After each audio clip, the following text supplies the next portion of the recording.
Hello everyone and welcome to Leaders Connect podcast. This is Essie Daniel and I'm so delighted to be here with you again.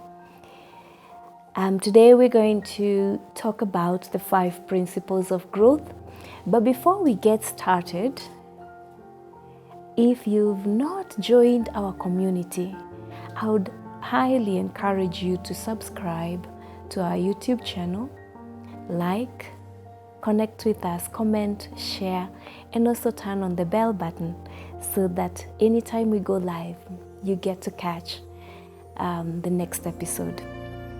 So back to you. I hope you've had a great week and I hope you are ready for 2025. It's going to be an amazing year. And if you haven't caught the last 2 episodes, I would encourage you to do so. As we've talked about leadership, personal leadership in the area of managing ourselves, our weekly goals, our review and planning and all that.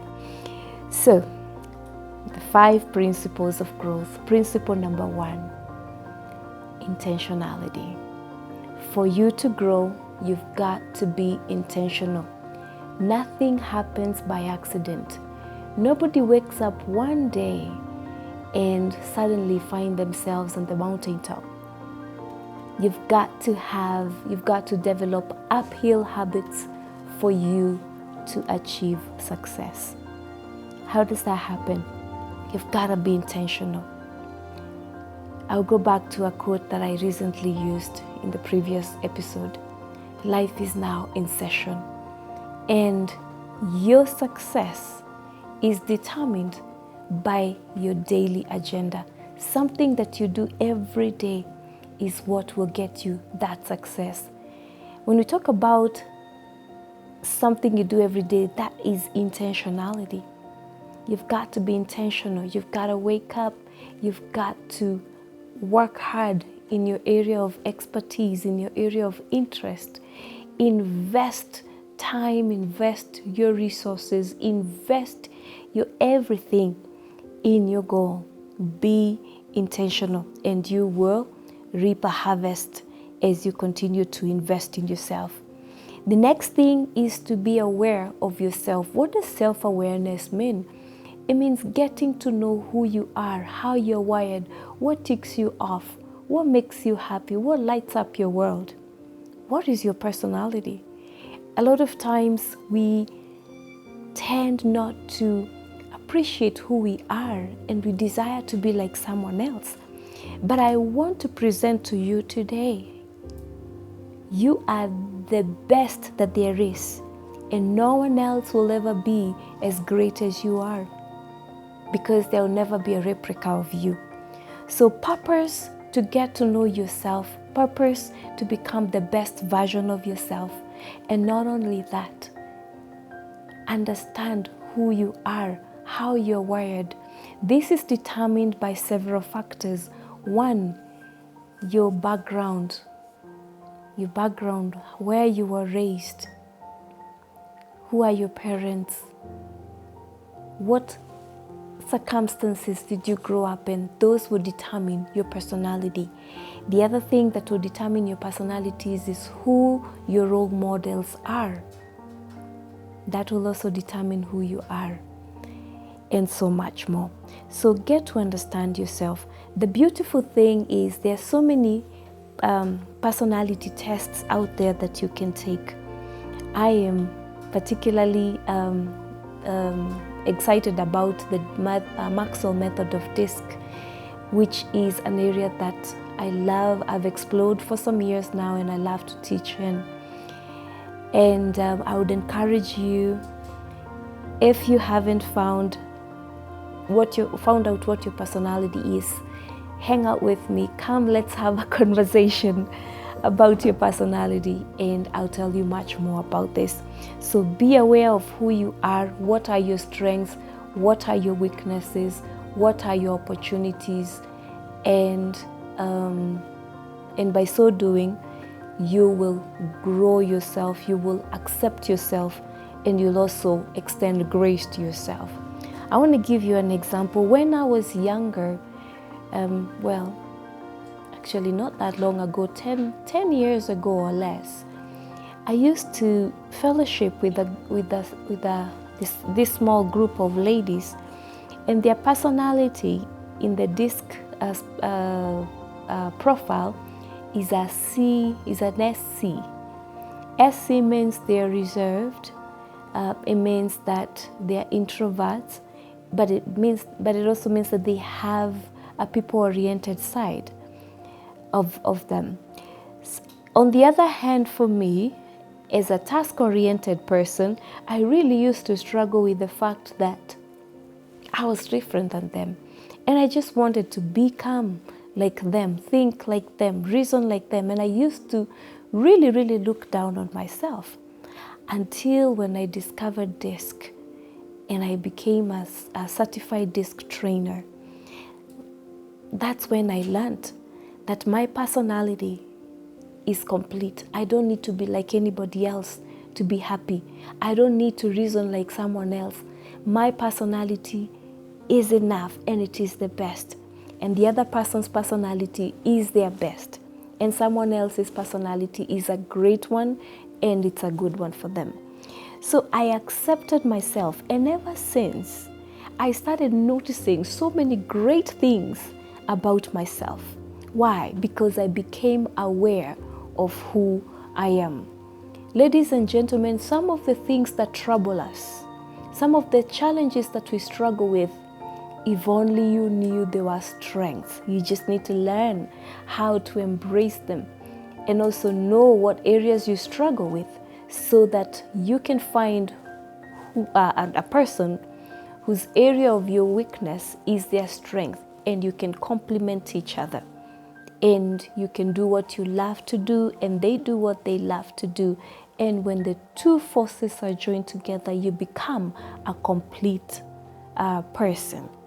What am I talking about? Self-awareness and its strength. So get to know yourself, love yourself, embrace yourself as you are. Spend time trying to figure out and understanding who you are, how you're wired, and why you're wired that way.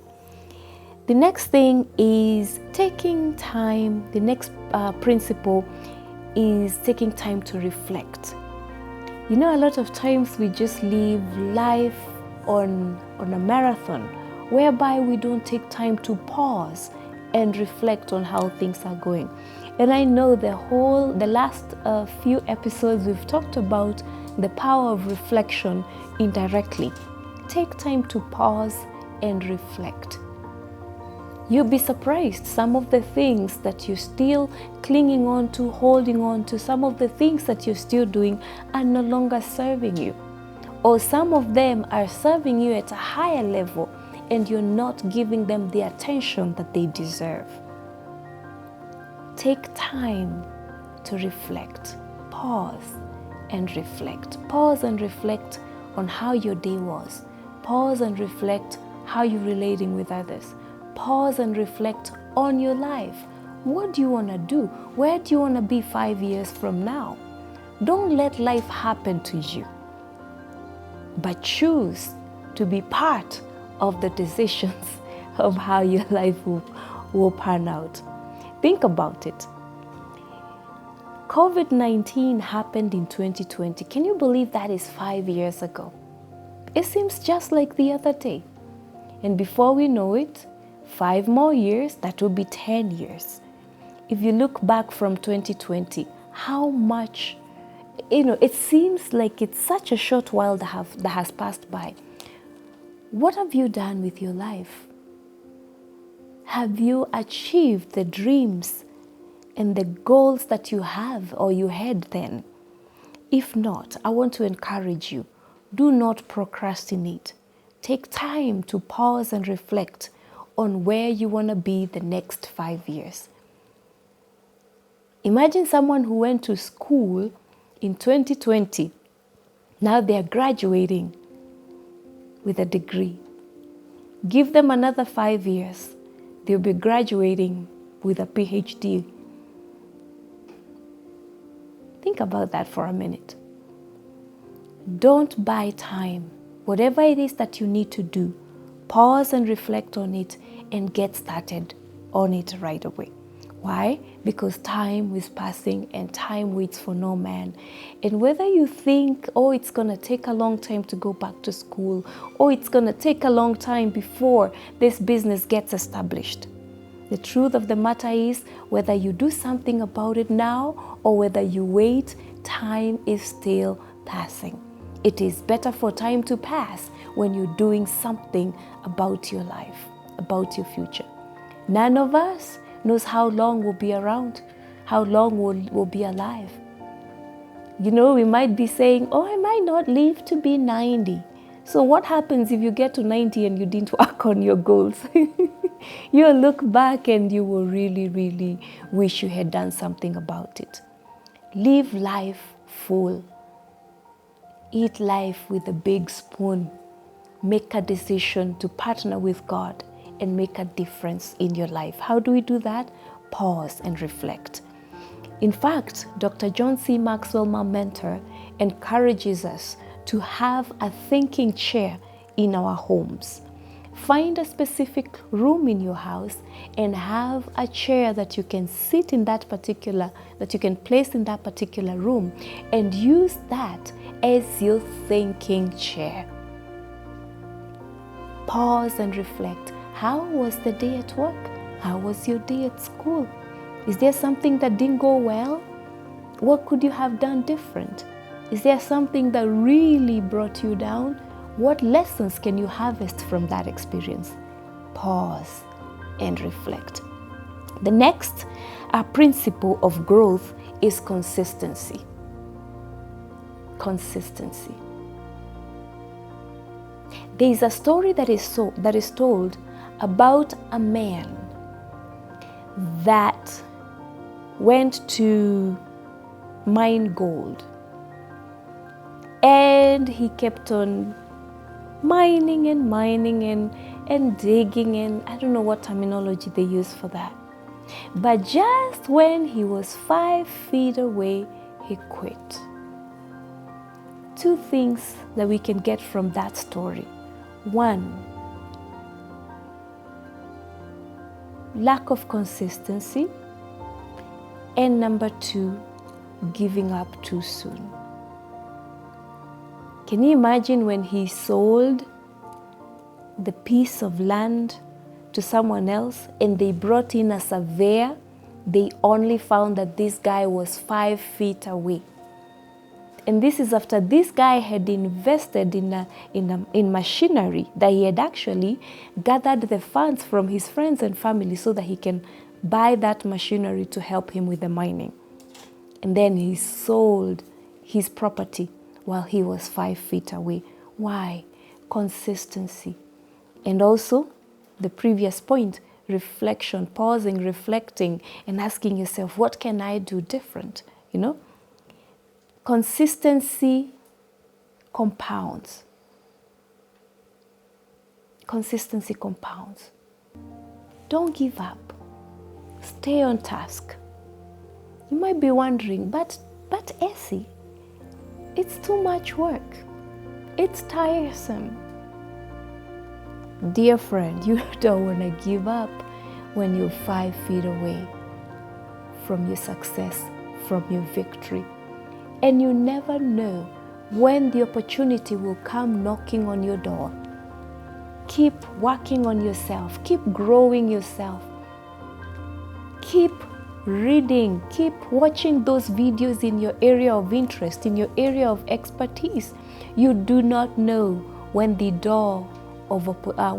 opportunity will come knocking on your door.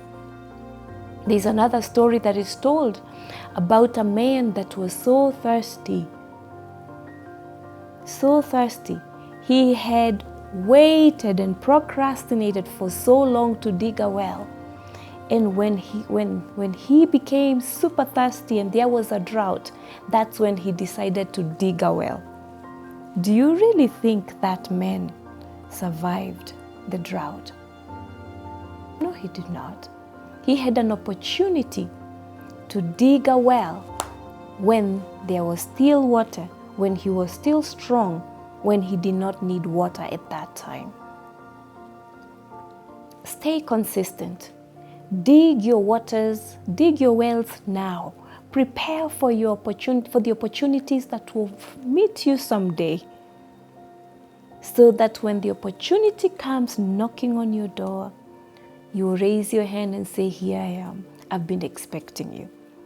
So consistency compounds. Yes, I understand there's a day you will wake up and you don't feel like doing whatever it is that you do best, or that you love to do, or whatever that you must do to fund your dream. I understand there are those days when we wake up and we don't feel like doing it. But one thing is for sure. Whenever you fall down, even when you hit rock bottom, try to get up as quick as you can. Clean yourself up. Harvest the lessons that you can gain from the experience that brought you down, and get back on the road and keep going. By so doing, you will have practiced consistency, discipline, resilience, the power of resilience, and soon you will experience growth. So consistency is the way to go. Stay disciplined, and you will look back someday and be grateful that you actually kept on going. You are still consistency even when you did not see results. They say a bamboo tree, when it is planted, it takes, don't quote me on this, I believe it takes 5 years before you can see any sign of life. And I want to do a research on that so that next time I can confirm if that is accurate.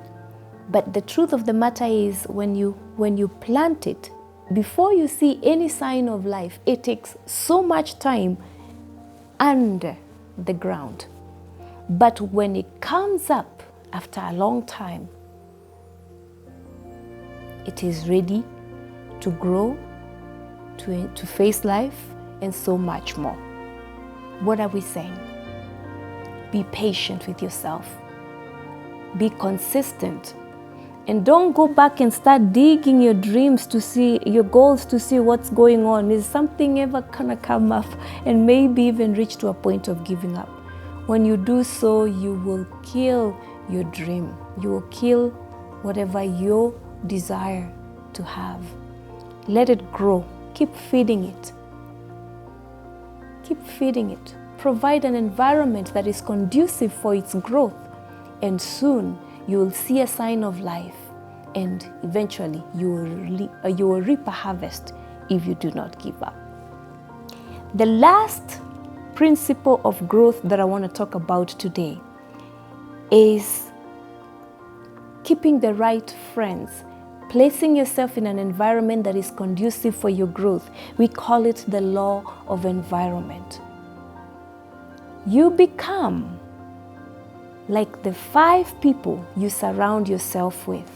In fact, there is a quote that says, if you walk with 5 rich people, no, if you walk with 9 rich people, you become the 10th rich person. If you walk with 4 rich people, you become the 5th rich person. If you hang around disciplined people, you become a disciplined person. Watch your circle of influence, because 95% of your success or failure will be determined by the people that you choose to surround yourself with. That is quite a high percentage to just leave it in the mercy or in the hands of someone else. Make decisions that are wise. Choose people that will help you grow. There's a story that I like to tell. If your friend is going to Eldoret, and another one is and you're going to New Mexico,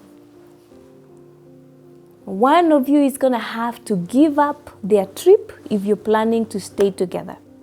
So either one of you joins the other one to Eldoret, and you decide to go to Eldoret, or your friends joins you and you go to New Mexico. It's got to be one of those. One of you cannot be heading this direction and the other one heading the other direction, and you are together. Where are your friends heading to? The people that you spend most of your time with. Are they goal-oriented? Where do they desire to see themselves in 5 years? Where do they see themselves in 20 years? Last week, I had the privilege of visiting my grandma. God bless her. She's 96 years old. And it was a surprise. I haven't seen her in so many years. I showed up with my cousin at her house, and we found her in her cute little kitchen, and she was chopping cabbage for her meal. It was at lunchtime. And I looked at that woman and I said, at 96 years old, she's still cooking her own food. She's still living by the Bible verse that I love, which is actually my guiding verse. Make it your ambition to lead a quiet life. Mind your business. Work with your 2 hands so that you may earn the respect of others. That old sweet lady is living out that verse. She's minding her own business at 96, working with her 2 hands, staying independent. I have never heard, for as long as I've been alive, that she was ever involved with a group of women or men that were heading a different direction. I've always known her as a lady who goes to church and comes home, always staying in her space. You rarely hear she went to visit anybody. At 96, there she is, still minding her business, living her life. How are you living your life? Do you need to let go of friends or people that are in your life that are no longer serving you? Remember, you've got to say no to the good so that you can say yes to the best. Until you let go of some of the things that you're holding on to, you will not have space or room for the right people and for the right things. So who is in your circle of influence? You will become just like the 5 of the people that you surround yourself with. Do you look at them and do you look at your friends and admire the kind of lifestyle that they live? If you do not admire the kind of a life they live, if you do not admire how they speak or how they do things, in a matter of time, you will be just like them. So take a closer look at who is in your circle of influence, of the people that you've surrounded yourself with, and make a decision to place yourself in an environment that is conducive for your growth. Do you desire to be a doctor? Go join a networking group of doctors. You can go to meetup.com and you'll find all sorts of groups of photographers, groups of speakers, all sorts of things. Surround yourself with people that are heading the same direction as you are. That is a conducive environment for your growth. If you do those 5 things, and I have many more, I have 10 more points that I could share, but I don't have the time right now. So that would be a session by itself another time. If you are intentional about your growth, if you desire to get to know yourself, become aware of who you are, learn your personality, what opportunities you have ahead of you, what are your strengths, and much more. If you choose every day to reflect, pause and reflect on how things are going in your life and what changes you need to make, if you remain consistent and faithful and true to your goals, to yourself, and if you place yourself in an environment where you can grow, I guarantee you, that you are on your way to growth. I have 10 more points that I will continue with next time, but for now, I want to take this opportunity and thank you for allowing me to hang out with you as we talked about the 5 principles of growth. I wish you all a great day, a great year 2025. Let's grow together. Let's remain intentional. Let's reflect on our growth journey. Let's be consistent and disciplined, and let us place ourselves in an environment that is conducive for growth. Thank you.